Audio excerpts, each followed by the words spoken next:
All right.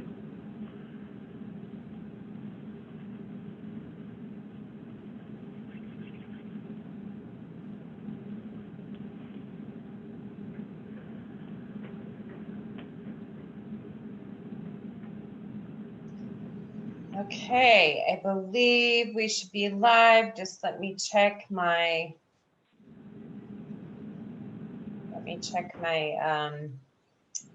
page here to make sure that we are, and we're not just talking to ourselves. Okay. Yeah.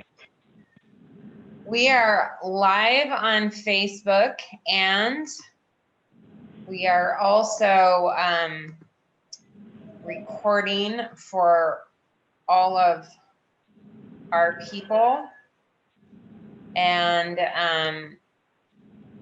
I'm going to hit the record button here. All right, we're ready to go. All right. Hi, everyone. I am Kim Hansen. I am a salon business and education coach. And I have Jonathan Judge here with me. Jonathan is an attorney here in, it's Cerritos or Fullerton? Cerritos. Cerritos.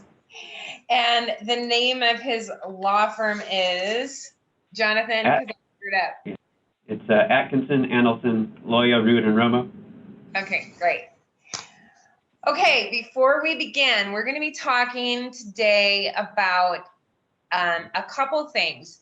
One, we're going to review the Dynamex ruling that happened in August of 2018.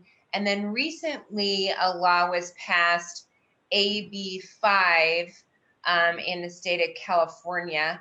And this has yet thrown another wrench into our little salon industry, considering that booth rental is 80% of California salons. I think 80% of all California salon owners should be listening to this, and I hope they are. Before we begin, I am broadcasting live on Facebook, and we are also on a live webinar at the same time. I'd like to request, Jonathan and I are going to go through, we have a format that we're going to work through, and we're going to give you about the last 20 to 30 minutes for your questions, and Jonathan will answer your questions for you then. If you can please hold off all of your questions until the question and answer time, because we may be able to answer some of your questions. As Jonathan, I have some questions that have been sent in, and I have my questions myself for Jonathan. So as we work through this, some of these questions may be answered for you. We're going to answer the questions on the live webinar first, because those are the people that signed up for the webinar. But because our webinar reached max capacity, we are also live on Facebook. So once we get to all the questions on the live webinar, we will get to the questions on the Facebook Live. So I'd like to welcome everyone. And thank you, Jonathan, for taking this hour with us today out of your day. Thank you for putting this together, Kim. We really appreciate it. Jonathan and I did a webinar last year on the Dynamex ruling about this same time, maybe a little bit earlier, and it actually went viral. So we decided that there was, with this new ruling, that we wanted to do another one so that we could help as many salon owners as we possibly can. So we are going to start off talking about what happened with the Dynamex ruling very briefly. Jonathan. All right. Tell us a little bit about that. Yeah, so the California Supreme Court took up that case in April of last year, or of 2018 now. So it's been a year and a half now since that decision came out. And the case had to do with drivers who were delivering packages for the company Dynamex. And the Supreme Court ended up ruling that the drivers were not independent contractors, but rather the employees of the company. And what the Supreme Court did in doing that was they took this test, the ABC test, that had been put into law in Massachusetts by the legislature out there in Massachusetts, and they just decided to start using it out here in California for purposes of the determination of whether a worker is an employee or an independent contractor. So that changed the test that had been in place for over 30 years in California that is called the Borrello test, which was a much more flexible test. It had about 11 different factors in addition to control that the courts would look at to determine whether an employee whether a worker was an employee or an independent contractor. And so what this ABC test did was, whittle it down to 3 different factors that would look at, so a somewhat simpler test. But it also said that if the hiring entity fails any of the 3 prongs of the ABC test, then the individual is going to be considered an employee. So there was a lot less flexibility for argument. And then the biggest problem for most employers, and also including the cosmetology industry, was prong B of the Dynamex test, which was that the service is either outside the usual course of the business for which the service is performed, or that the service is performed outside of the place of the business for the enterprise for which the service is performed. So basically, if the service being provided by the worker was the same as the business of the hiring entity, then you would fail prong B. So you have delivery drivers delivering packages for a delivery company, that fails prong B. In the cosmetology industry, if you have people cutting hair for a hair salon, then that would also potentially fail prong B. So we had that case come out in April 2018. The good news was that it was only applicable to the California wage orders, which govern a number of workplace rules in California. They're industry specific. They set forth requirements for minimum wage, meal and rest periods, and certain other standards in the workplace. But it did not go into other areas of the law, such as the broader labor code, where you have requirements such as expense reimbursement, for example, that was not affected by the Dynamex decision. So the decision came out too late in the last legislative session for the California legislature to do anything about it. So it took a year before they were able to introduce this new bill, AB 5. Okay, so that's a lot of information, and I think that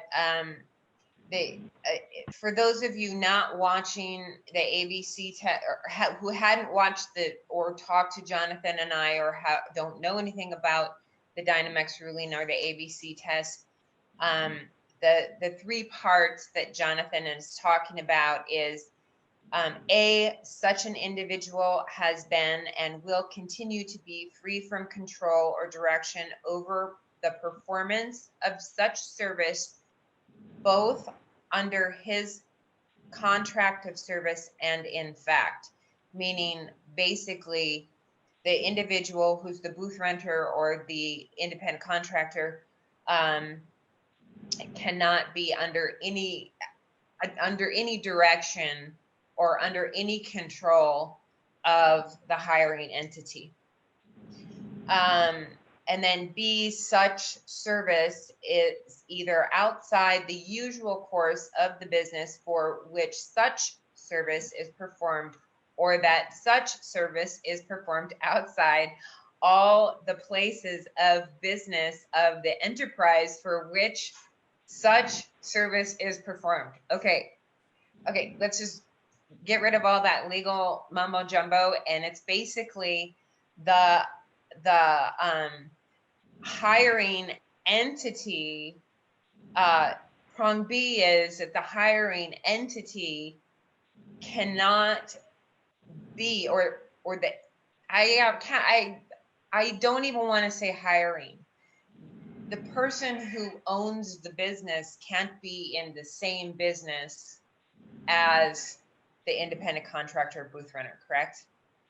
Correct. I mean, one of the examples that they used in the Dynamex case was a retail shop that is selling clothing, for example, that hires an electrician to come work on his lights.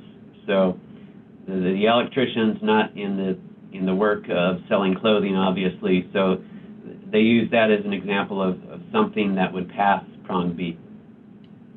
And how we've kind of done a workaround or gotten around that on a few of the salons that I think that you've worked on and I've worked on, is we've created LLCs and corporations that are real estate companies, leasing companies. They're not salons. So we've taken salon completely off the grid, and you then become a leasing company of your stations or of your chairs or of your booths, whatever you want to call them, right? That's right. Yeah. I mean, and under the ABC test, the salons had to be very careful about that, about how far they could go beyond just a strict rental model and not be a salon, so to speak, unquote, unquote. Right. It's a sticky situation. And then C is such individuals is customarily engaged or an independently established trade, occupation, profession, business. Right, and the test there is the worker is doing what their business is designed to do. So you're not hiring a CPA to do your notary work, and vice versa. So they're an accountant, they're CPA, they're doing accounting work for you, and that's the type of thing there that they're looking for. They're also looking there for, is that person advertising their business? Are they investing in their business to, business cards, equipment, that type of thing? That's what they'll look at.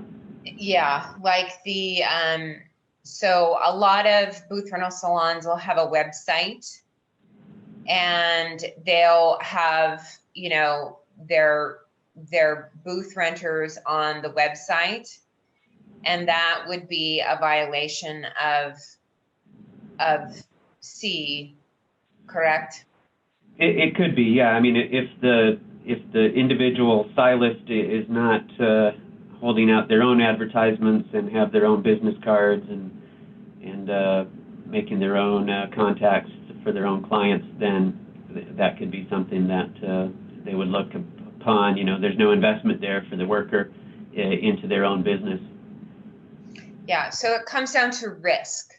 The booth renter, the independent contractor, it's their business. They take all the risk of their own business, correct? Correct, yeah. Yeah, it's one of the things that they looked at was the opportunity for profit or loss.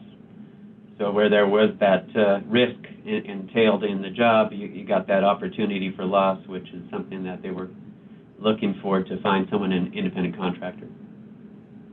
Great.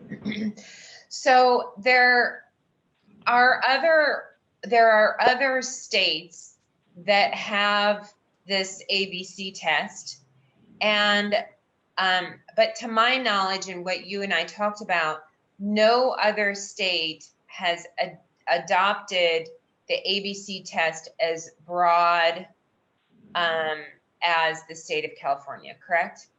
That's correct. I mean, the test was borrowed from Massachusetts, and a number of other states have it in, specific areas of the law here and there, maybe for workers' compensation for some purposes or unemployment insurance purposes, but not every, labor code provision across the state. But it's kind of a patchwork out there as to what states have adopted it and for what reasons. Okay. So when California adopted the ABC test, they adopted the ABC test. Correct? They adopted it without, any carve-outs or industry exceptions. So that's kind of why we saw AB5 and the approach that they took with that. Perfect. And that's my lead into AB5. So now that AB5 has passed, it was passed and the governor signed AB5 into law in September of this year, which is just a few weeks ago. And so why exactly was AB5 created? Well, I mean, you talk to different people, you're going to get different answers. But, a lot of the stories that we saw in the news was aimed at the gig economy and Uber and Lyft, who are employing the drivers for their services. And a lot of the aim was to get at that industry.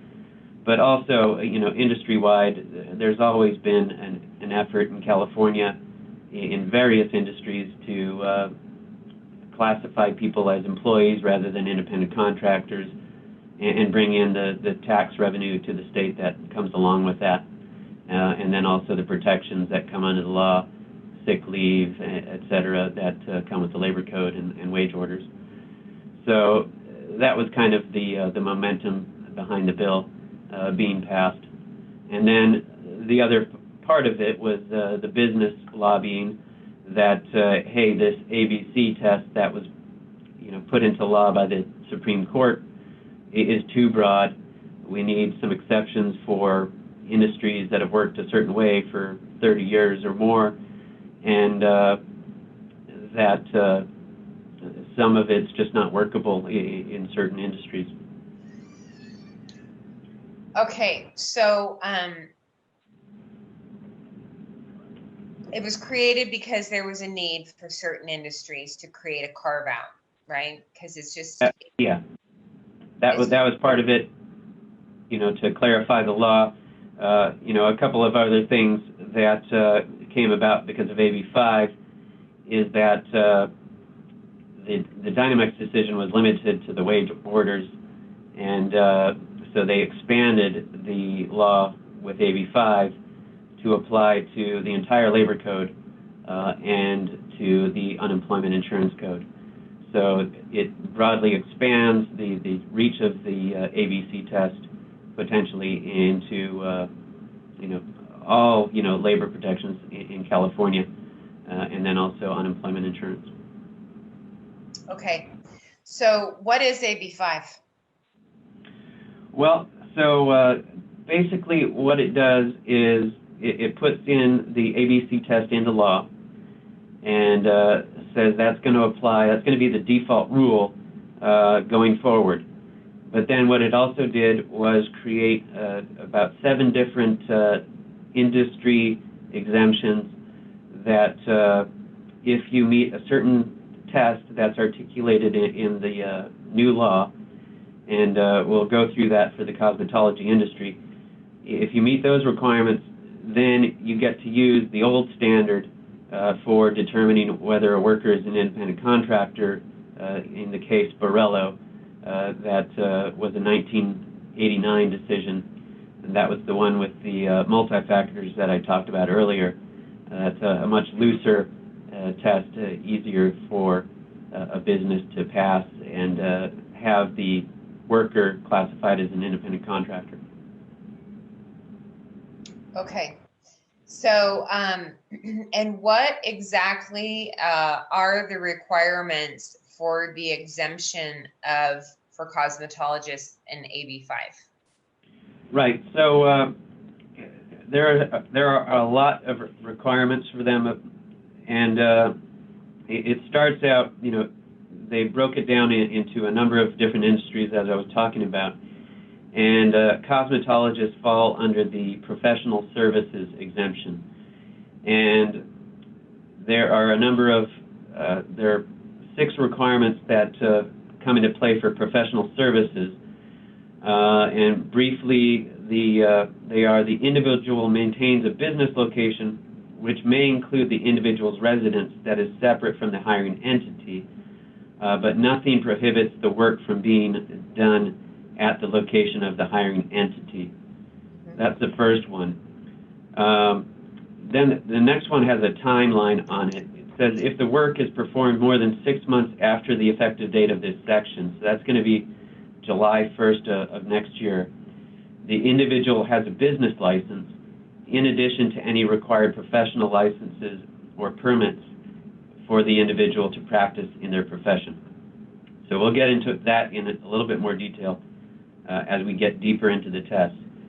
The third requirement is that the individual has the ability to set or negotiate their own rates for their services. The fourth requirement is that outside of project completion dates or reasonable business hours, the worker has the ability to set their own hours.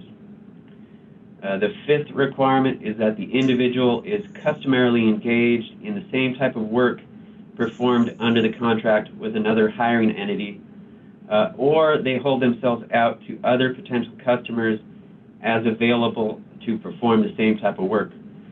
So that is a little bit of prong C of the ABC test, but it also has a twist there that, they may work at your salon, but they also have a right to go work at other salons and have their own customers. That's part of that prong there.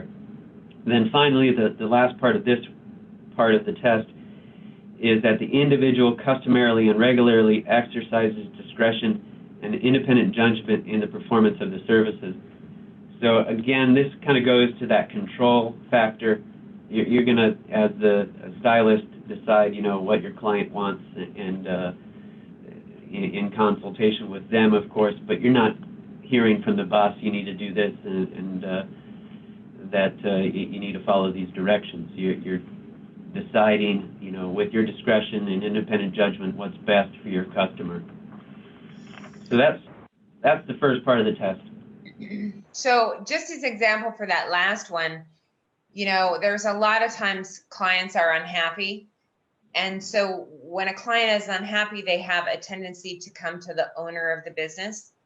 In this case, the owner of the business, they're not the boss, right? They have no control. And so you may end up having unhappy customers in your business, but it's the individual service provider's responsibility to manage those customers as they see fit, and you can't interfere at all. Yeah, they're going to have that discretion whether or not to offer them their money back or give them a free haircut next time, right? Whatever it is. Or tell them to tough.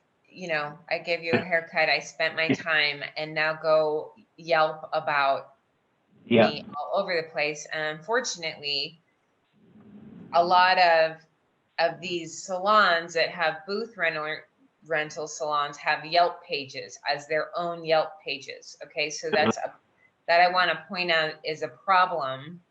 And that salons have, reviews have been a big thing and a big driver in driving new business. So all these salons, including booth rental salons, have Yelp pages. So, that's technically advertising, and for your independent contractors, which could be a violation, but that person should technically, who's unhappy, be going to that actual person who did their hair's Yelp page, not the salons. If we're if we're talking independent contractors there, yeah. Yes. Okay. So, so to further qualify for the above exemptions for professional services, the services must provide be a licensed esthetician, electrologist, manicurist, barber, cosmetologist. Correct? Right. So they must be licensed by the cosmetology industry, and those are the professions that they chose to include. I do note that manicurists were added in late in the process. In earlier versions of the bill, they hadn't been. And there is a sunset provision for manicurists of January 1, 2022.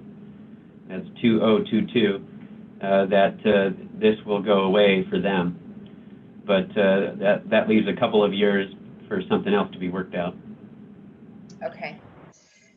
So there are requirements that we have, these we have not discussed. One, set their own rates and hours, process their own payments, and is paid directly by the clients.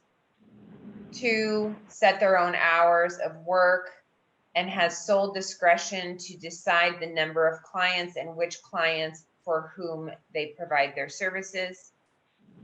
Three, have their own book of business and schedules their own appointments. Four, maintain their own business license for the services offered to their clients. And then five, the individual is performing the services at the location of the hiring entity. The individual issues a form called the 1099 form to the salon or business owner from which they rent their business space. Okay?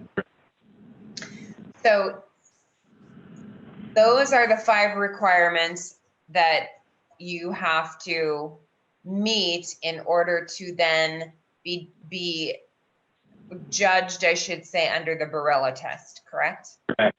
Correct. So you get out of the ABC test, you still have to, judge your business under the Borrello test, which is a much looser test, and can go over the requirements for that as well. But before we do that, I mean, maybe we can comment on a few of these requirements. My first comment would be these, specific to the cosmetology industry, repeat a lot of what we just talked about with the professional services test. So it is somewhat overlapping there in some of these things, like establishing their own rates. One of the things that stood out to me from working with salons after AB5 came out, or the Dynamex case came out, was the processing of payments and payments directly from the clients. That seems to be important that they put that in here, that each professional is processing their own payments and not relying on something provided by the salon if they want to keep that relationship separate. The own book of business has been something that has been, it goes back to the wage orders, that was in the wage orders for the personal service industry back in the day. So that's been something that the state has been looking at for a long time to establish independent contractor status. And then the 1099 is an important one. Again, one that wasn't formalized before under any particular tests, but it was something. There was the EDD had this publication that we were relying on for the time being that kind of articulated what they were looking at in establishing whether a independent contractor was, an employee or not. And that was one of the factors that they looked at. So it looks like they've taken that requirement and put it into the law now. Okay, so Once again, manicurists, if there's any manicurists out there, I'm sorry you are included in this, but as of January 1, 2020, or any salons that have manicurists in them as of January 1st, 2020, as of now, unless things change, they are not exempt under AB 5. That'll be, 2 years they'll get an exemption, so 2022. Okay. So I have some questions here, and then we're going to roll through these questions, and then we will get to everybody's questions. I see I've got 10 so far questions on our Q&A, and there's probably some questions on our Facebook Live. Hopefully we can get them answered before we get to you. So the Borrello test, let's talk about that. That's been around for a long time. And there's 11 factors to that test. Yeah. So the first thing that they looked at was the control, and the control that the company had over the worker, and that was the key factor that they were looking at, and we see it in prong A of the ABC test. So it survived the change in the law. Then the other factors that they looked at is, and keep in mind, this is something that they used for all businesses in California, so nothing specific. Whether the worker was performing services is engaged in a distinct occupation or business was the first thing. The kind of occupation with reference to whether in the locality the work is usually done under the direction of a principal or by a specialist without supervision. The skill required in a particular occupation, whether the principal or worker supplies the instrumentalities, tools, and the place of work for the work being done, the length of time for which the services were to be performed, the method of payment, whether by time or by job, whether or not the work is part of the regular business of the principal, so we see that factor again, and then finally, whether or not the parties believe they are creating the relationship of an employer-employee relationship. So that kind of, where you had the agreement come into play, was kind of the last thing that they looked at. And I think that a lot of times, especially in our industry, with younger stylists who come into a place, they don't clearly understand booth rental or independent contractorship. So they don't understand, what they're supposed to do or what the rules are, and I think that can easily be the line can easily be blurred very easily, and have been. Okay, second thing, what if a salon is audited? What would happen? Well, I mean, that's going to come from one of two agencies at the state level, the Labor Commissioner or the Employment Development Department, and they'll give you notice that they're going to be auditing your records, and then they'll be asking to see your payroll and your time records, and with very little notice to prepare in advance of their coming to view the actual records. So the process there is you want to be as cooperative as possible when that does happen, but you can engage your counsel to walk you through the process and maybe intervene on your behalf with the individual. But you want to make it as smooth as possible for them. If you make life more difficult for the auditor, then they might take it out against the business.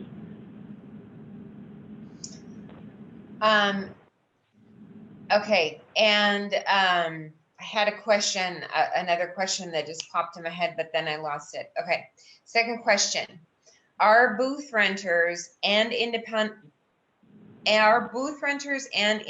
contractors the same or different? Under this law and the way that California has treated this industry, it's the same. So booth renters, independent contractors, are considered the same thing. I remember looking at various publications that the government put out, after the Dynamex decision, but before AB 5 came out, and they would often interchange the different terminology in their guidance. And what it boiled down to was that you only had two different choices: independent contractor or employee, whether you called the independent contractor a booth renter or a independent contractor. That was one side of the equation versus the employee on the other side. So in essence, we can call them booth renters, but technically the government is going to consider them an independent contractor. Correct. Yeah, they're only recognizing two different categories there of workers. Independent contractor, employee. Correct. The salon industry has a popular business model. It's a hybrid business model, which combines independent service providers and employees in the same business entity. The Dynamex ruling created a significant risk to the hybrid salon owner, correct? Correct. How does this new law, if it does, affect, benefit? Does it change anything for the hybrid salon owner? Yeah, so the risk there under the ABC test again was differentiating the business of the organization versus the business and services of the worker. And the difficulty in having a hybrid model under the ABC test was, well, how can you say that some people are employees and others are independent contractors when they're doing the exact same thing? And that is somewhat loosened under the AB 5 test because the law now has these specific steps that have to be followed to fall under the Borello exception. And then, once you're under the Borello test, that's just one thing that the courts will look at amongst all the other factors. So if you fail that factor, you can make up with the other factors in your favor as an independent contractor and hopefully convince the trier of fact that your workers, this worker is an independent contractor versus this one is an employee because of these different things that are different in the way that they do things. That being said, this has always been something that they've looked at in this independent contractor test, that it adds to the risk that someone will be found to be an employee rather than an independent contractor. So it still is riskier than going one way or the other. Well, isn't it true too with hybrid? Okay, so you have to, with a hybrid business model, there's obviously, it does business as a salon, right? So your independent contractors cannot be doing business for an entity that competes in a competing, they can't compete, correct? It can't be in the same business. Yeah, I mean, under a strict interpretation of the prong B, yeah, that would be, you can't have employees in the same business. So some of the salons that were trying to do that method were separating out their businesses, and so they'd have one part of the business and a separate business being established to be the independent contractors, and then a separate business with the employee model, and keeping those two as far apart legally as possible. But even that entailed risk because a lot of the times the auditing bodies are going to see through that, what paper transactions essentially to keep the businesses separate. Right. I've done a few of those. I've converted a few of those. I'm still converting them, and it is a definite fair amount of work that needs to be done. So in essence, the hybrid business model, even under AB5, is still at risk.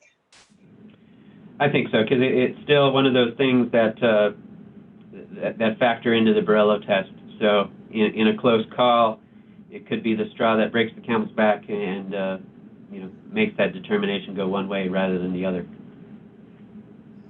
Do any of these new laws affect the suite rentals?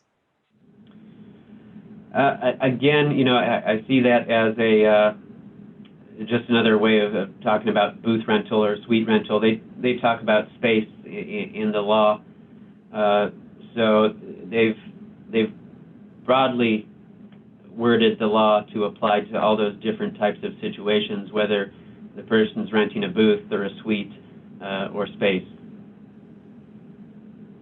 Generally, all the suite rentals are owned by real estate companies or leasing companies. Right. So that you got that argument there that the business is in a different line of business than the people that are renting the spaces, and you got to distance yourself from being a salon in that type of situation. Right. Okay. So when AB5 passed, a lot of people felt that booth rental, AB5 made booth rental legal. Does AB5 make booth rental or independent contractors legal in the salon industry different from the Dynamex ruling? Because it was kind of like, oh, AB5 passed, so we're all good now. Yeah, I mean, it's not quite 100% either way. Under the ABC test, we saw some pathways to booth rental that would be workable, but it was kind of, you had to toe the line very closely and not deviate from any of the standards that had been set forth in the law. But with AB5 passing, you still have that path that leads to the Borello test, the multi-factor test that you still have to pass. So it's not 100% on that test either. There were, we lived with Borello for 30 years, and there was decisions going one way or the other, depending on the fact finder and the facts of each particular situation. Okay. Does the establishment have to prove all the exemption requirements in AB5, or do they have to prove the 11 factors of the Borello test? It's both, right? Correct. So you're going to have to go through, basically 3 different tests to get to that, independent contractor status. Number 1, the 6 factors that we talked about for professional services. Then, in addition, the 5 factors that they look to for cosmetology, in addition to being licensed. And then you have the easier step of passing Borello, but it's not something that you can ignore. So you got to pass all 3 to get there. Okay, so we have a lot of hoops to jump through. Yeah. Other than professional licenses, meaning our cosmetology license, aesthetics license, manicuring license, so on and so forth, barber's license, are there any other license requirements for booth renters or independent contractors? So I'll answer this in 2 different parts. An earlier version of the bill talked about this special booth renter license that they were going to come out with in the cosmetology industry, and that was taken out of the final version of the bill. So I don't see anything specific there for the time being. But from a broader perspective, licensing is not just the cosmetology license, but you're looking at individual city and county licenses and permits that may come into play that they'll expect a business in those jurisdictions to have. And there is a website that the state publishes that will list all the permits and licenses that a business is required to have in each jurisdiction, and that's calgold.ca.gov. You can go in there, put in your city and county, and put in what kind of business you're running, and it'll tell you all the different laws that you have to comply with, and all the different licenses and permits that you need. Generally, I think that for most of us, it's a city business license, and then obviously a current professional license in most cases. But it's calgold.gov. Yeah. calgold.ca.gov. Okay. I'll put the link in the of calgoldca.gov in the Facebook comments of the Facebook section for everybody to have it.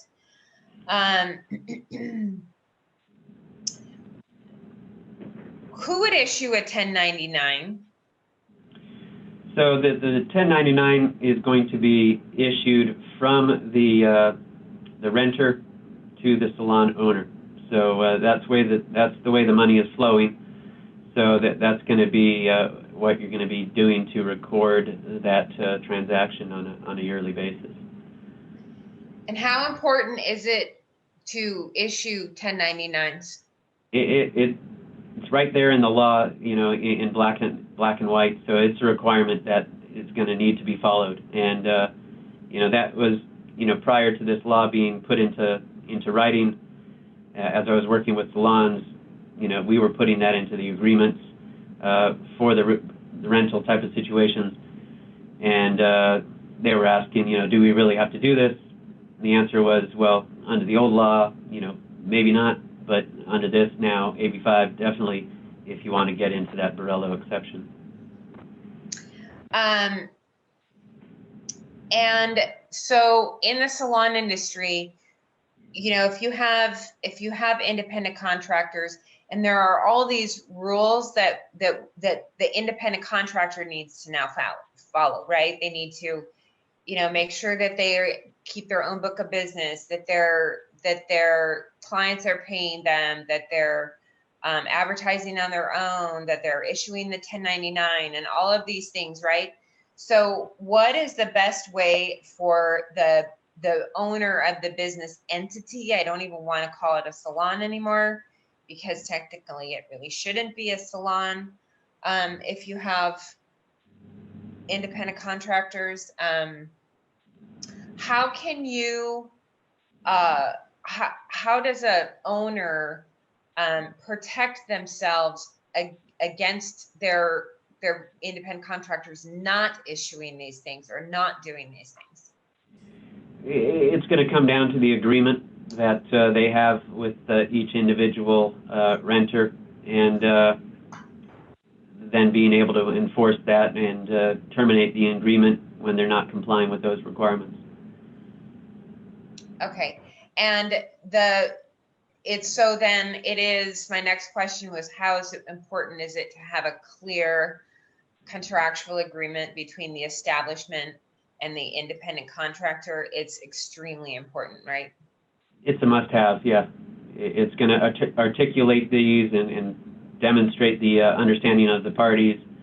And, arguably it's a requirement under the law with these tests. Okay. And I also want to add and then I'm going to get to the questions. Just because you have a contract in place, does that mean that you're not going to be reclassified? Right. I mean, the contract is, kind of the last thing that they look at. So,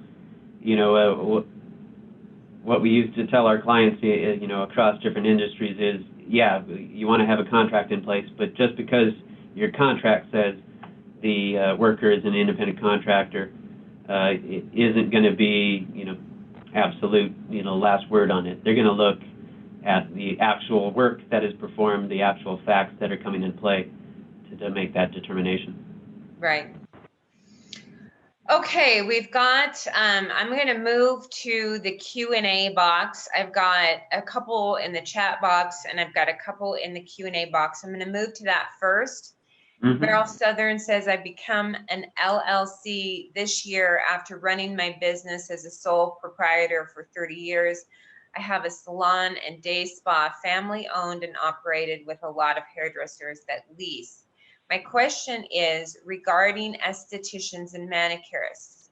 This lease for me run their own, they run their own business, set their own prices, make their own schedules, have the key to the salon, come and go as they please. They came with their own clients and pay weekly.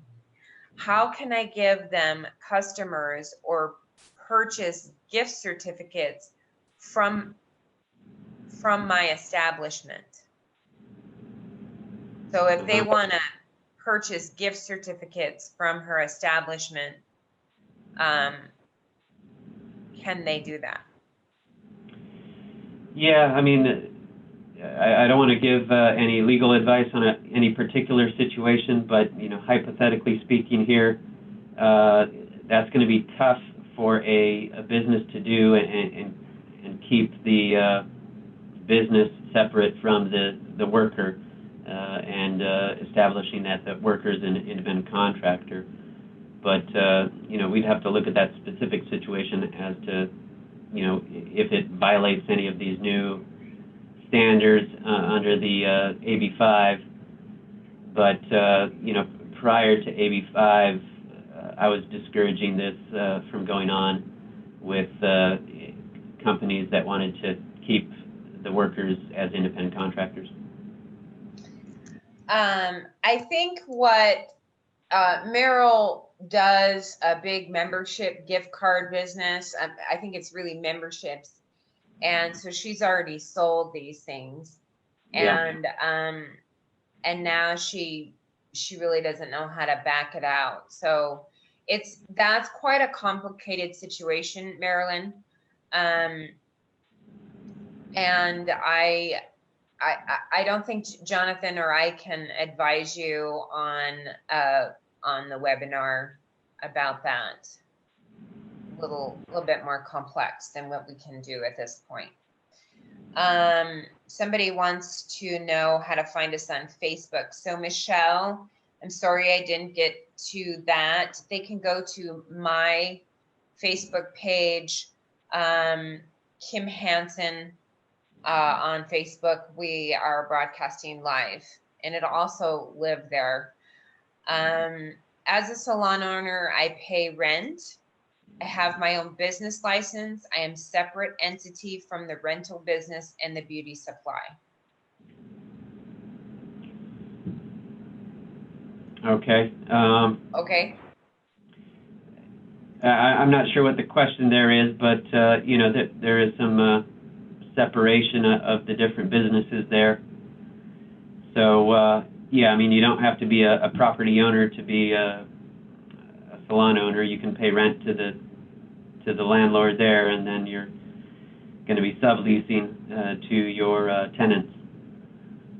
So that would be one business model here. Right. And she also says that Michelle comments that Solas have a directory of their stylists on a website, but it's a directory only. I have other salon owners who have created a website. It's just kind of a shell of a website, and they have a directory with a direct link to either their website, their landing page, or whatever they want to link it to. So that's how it really should be done. If the stylist contacts the web designer themselves and they have a full design control of whatever they want on their landing page, it's still not okay. No. I believe if it's Michelle, if it's your own landing page or website and it's advertising your business as an independent contractor, you should be able to do that. As a salon owner, you can't advertise as a salon. However, you can have your stylist names with links to their to their own websites. I think that might be answering that question. Yeah, I mean, one of the things, and I want to go back to the last question, you know, I work in a building here with 5 different floors, and there's a directory at the bottom that lists the different businesses. So, I mean, we can make the argument there that the directory of stylists at a particular, you know, location is not advertising specifically, but, you know, just something that a landlord would provide to their tenants as a basic service. So I think there's some flexibility there. Okay, another question. We have a Yelp page labeled hairstylist, not hair salon. They will change that for you. We do not pay to advertise on Yelp, and that would that be a violation? Yeah, you can't pay Yelp, as I understand it, Advertising. for advertising.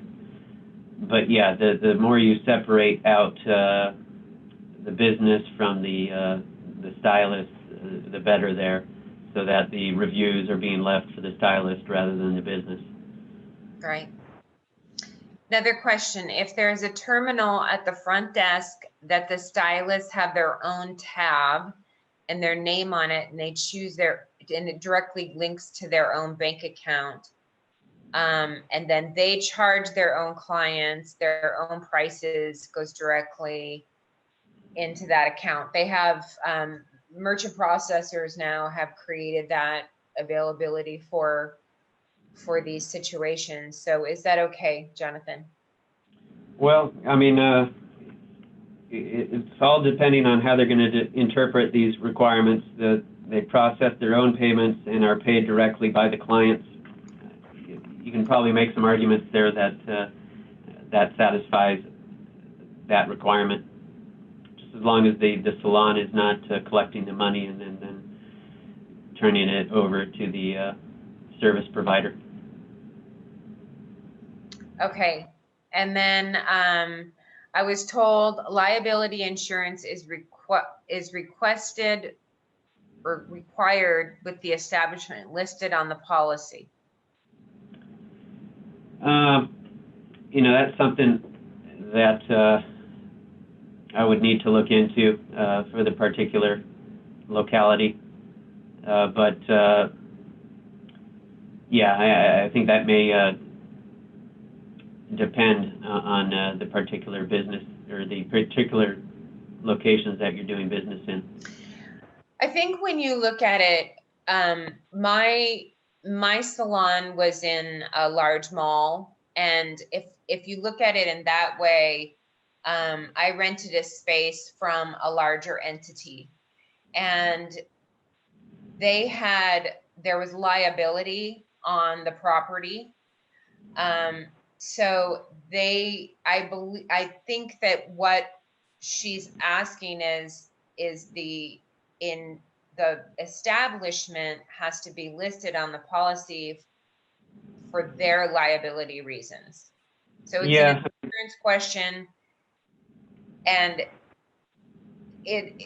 I think that that's fine personally. Yeah, the worker, the service provider is going to have their own insurance as well, most likely. And yeah, that's what I'm saying. The service provider should have their own liability insurance.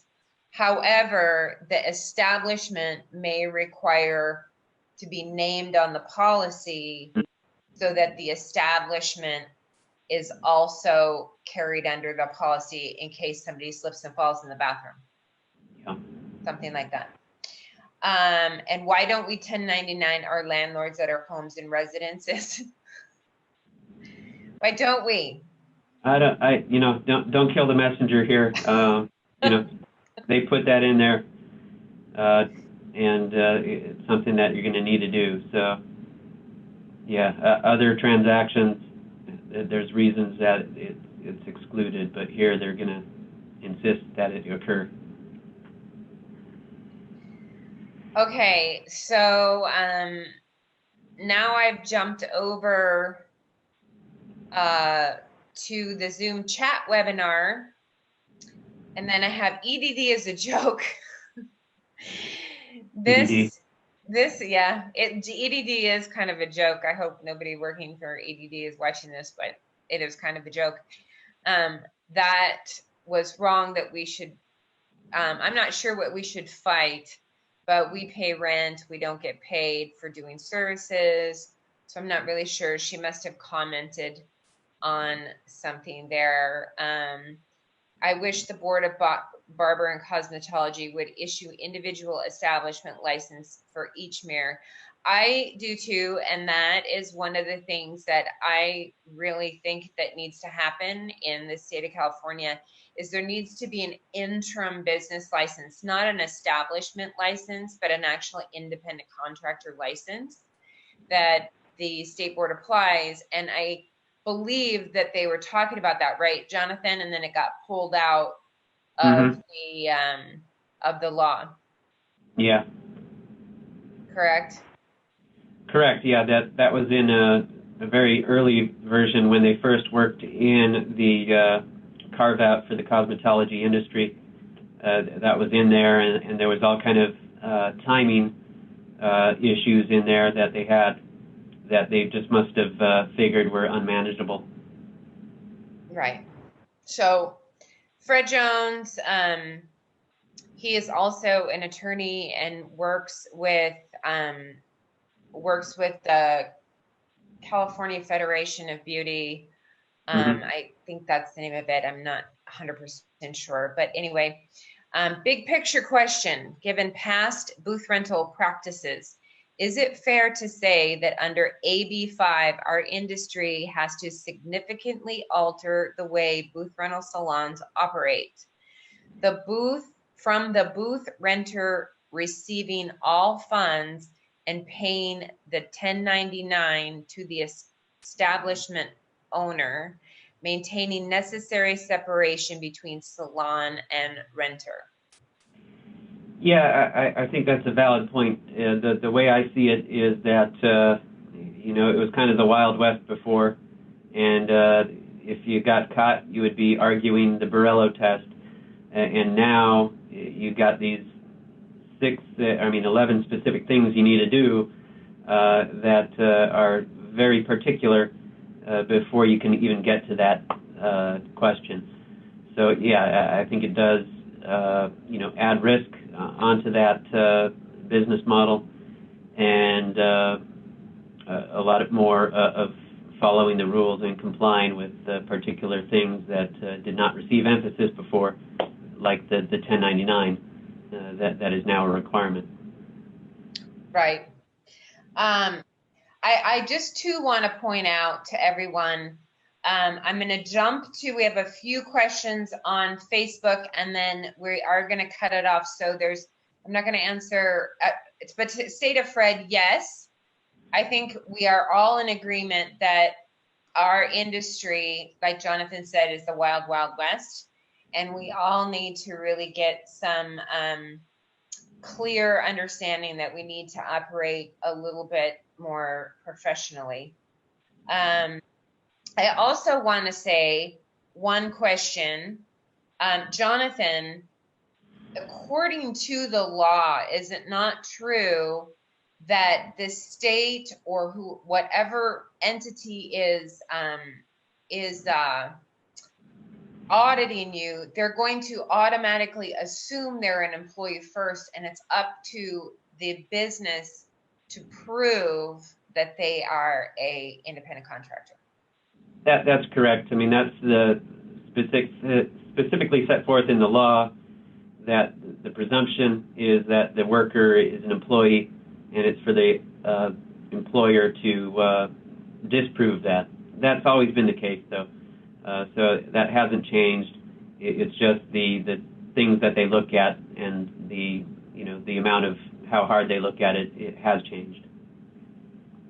Yeah. So just know, everyone, that they're going to look at everybody as an employee when they come in, and then you have to get an attorney and get a CPA and spend a little cash to prove that they are not. Okay. All right. Question, how is the labor department will be able to audit, how can they audit so many salons? Oh, well, that's the other thing that, is good for the industry as a whole.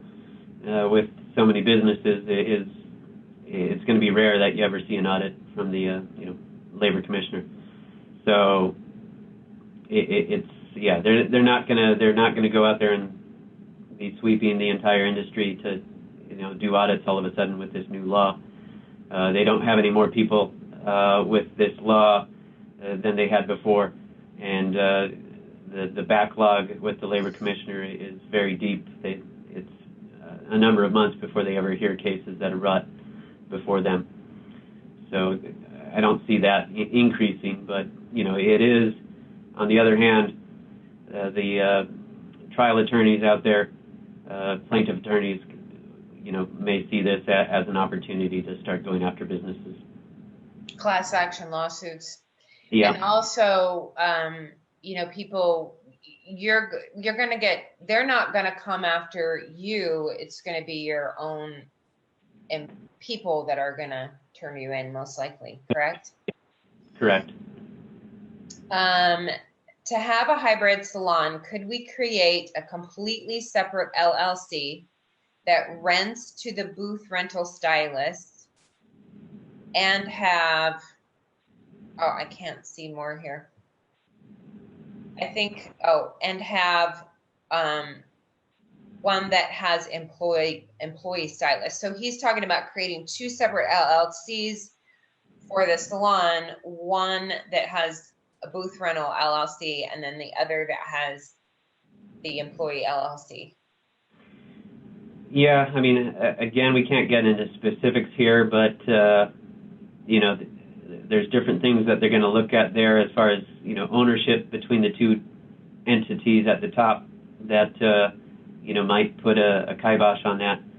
But that is kind of the theory that goes there, that you're going to establish one business and have separate businesses engaging in separate lines of business, and try to keep them as separate as possible to keep one from being drawn in with the other if there's ever a legal dispute with one or the other. Right. Yeah, they need to really be two separate spaces and not commingled, correct? Correct. Melanie says, what about establishment license? I think that the Board of Cosmetology, they only issue establishment license to one establishment. Now, suites are able to kind of get around that because each suite has its own suite number. So each person can be issued an establishment license, but in a salon where they have independent contractors and booth renters, only one establishment license per address. That's why I think that the state board needs to issue a interim license to independent contractors, mostly to alleviate the accountability that the establishment license puts on the salon owner. Mm-hmm. All right, I think that is all. I think that's all our questions. I've got one more. Let's see if it's, what happened if an independent contractor fails to issue you a 1099? Then I believe you're the one that's in trouble. So that's what Jonathan and I were saying. You really have to have their contracts state that these are required things that they need to do. And one of them needs to be that they need to issue you a 1099. And, unfortunately, some of us, we need to get a little down and dirty and, penalize people for not issuing 1099s and things like that. Correct, Jonathan? Yeah, I mean, you might have to take the harsh step of terminating their contract and telling you can't do business with them if they're not going to comply with it. Right. All right, that's all the time that we have for today. We even ran a little bit over. I want to thank everyone for coming on. Thank everyone for being patient with us to answer your questions. I really, really want to thank you, Jonathan. This is the second time that we've gotten together. Yeah. Once again, Jonathan Judge is an attorney with the law offices of Atkinson, Andelson, Loya, Rudd, and Romero. Thank you. So thank you for your law offices for allowing you to come on. If you need any assistance or any questions that you have further for Jonathan, please contact him directly at jjudge@aalrr.com. There is a link on the partnership page to my website, thenakedleader.org. It will link directly to Jonathan's website. And that is his email, actually, jjudge@aalrr.com. Jonathan, again, is a preferred Naked Leader Salon partner, so that means I like him. And you can also contact me directly if you have questions at kim@kimhansen.net for any consulting or coaching in California for model conversions, paid conversions, anything you need to level up your salon. You can also go directly, once again, to thenakedleader.org for more information on my services. I will post all the links and comments on the Facebook page, and I will send out, in case you came on late, I will send out the recording to this webinar directly to your email. You probably need to give me a few days though. So any more comments, Jonathan? I just thank you for putting this together and organizing it and having me as your guest. And thank you again, once again, for partnering with me on this. And it's been a pleasure. Yeah, it's a pleasure working with you too. It's nice when you have nice people. All right. Everybody have a great Thursday night and enjoy the rest of your evening. And Jonathan and I are over and out. Take care. Bye-bye.